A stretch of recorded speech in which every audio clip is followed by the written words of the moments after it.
Donation ही celebration है इनके लिए, ये गेम चेंजर लोग हैं। अभी क्या हुआ, अपने दोनों बच्चों की जब शादी करी ना तो मूर्ति परिवार ने इस्कॉन बैंगलोर को इनवाइट कर दिया और जिन जिनको कार्ड भेजा शादी का उनको बोला कि ISKCON Bangalore 2 million free meals हर रोज खिलाता है। मिड डे मील में 20 लाख गरीब बच्चों को रोज खाना खिलाता है।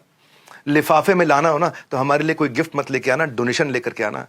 करोड़ों करोड़ों रुपए का डोनेशन उस समय अपने सारे रिश्तेदारों और दोस्तों से इकट्ठा करके अक्षय पात्र को इस्कॉन बैंगलोर को दिलवा दिया। किसी भी गेस्ट को कोई भी गिफ्ट ला करके देने की सख्त मनाही थी, वापस भेज देते थे हाथ में। तो गेस्ट बेचारा बाहर जाता था, एटीएम में जाके कैश निकाल के लिफाफे में डाल के अक्षय पात्र को देता था, हाथ जोड़ के माफी मांग ले। ये संस्कार ही अलग है। Wealth is not defined by what you have but what you share. खुशी बटोरने में नहीं, बांटने में है। ऐसी कहानियां जो लोगों को बेहतर बना सकती हैं, पॉजिटिव चेंज लेके आ सकती है। शेयर करा करो, आप भी शेयर करो। तुम्हारे कितने पैसे लगते हैं शेयर करने में, करो शेयर। बच्चों को मां बाप को करना चाहिए, मां बाप को बच्चों को करना चाहिए, बच्चों को दोस्तों को करना चाहिए, मां बाप को अपने बच्चों के दोस्तों को करना चाहिए। Character matters more than the class matters. इनके लिए कैरेक्टर बहुत इंपॉर्टेंट है। एक बार सुधा मूर्ति सुबह सुबह मुंबई एयरपोर्ट पहुंच गई और सीधा एयरपोर्ट पहुंच गई। सुबह 5 बजे के काउंटर पर जब पहुंची तो फ्लाइट फुल, बिजनेस क्लास मिले नहीं उनको।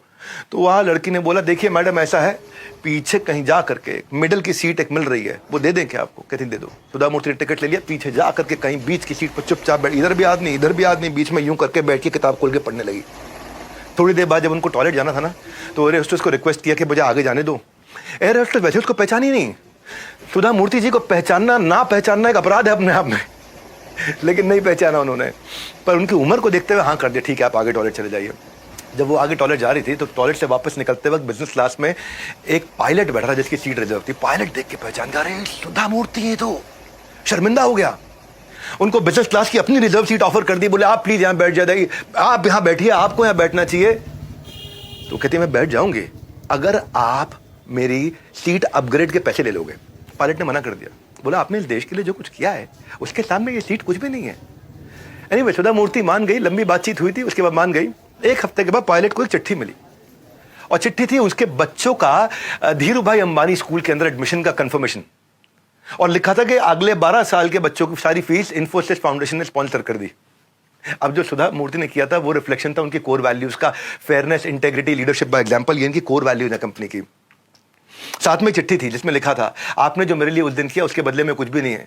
सुबह 6 बजे की जो फ्लाइट है ना, ऐसे ही कोई घूमने के लिए नहीं लेता है। आप भी काम से जा रहे थे पर आपने मेरे लिए सीट छोड़ दी। पायलट को याद आया उस दिन उन्होंने सुधा जी से बातचीत में बोला था कि मैं अपने बच्चे का एडमिशन कराना चाह रहा हूं धीरू भाई अंबानी स्कूल में, और हो नहीं रहा है वहां पे।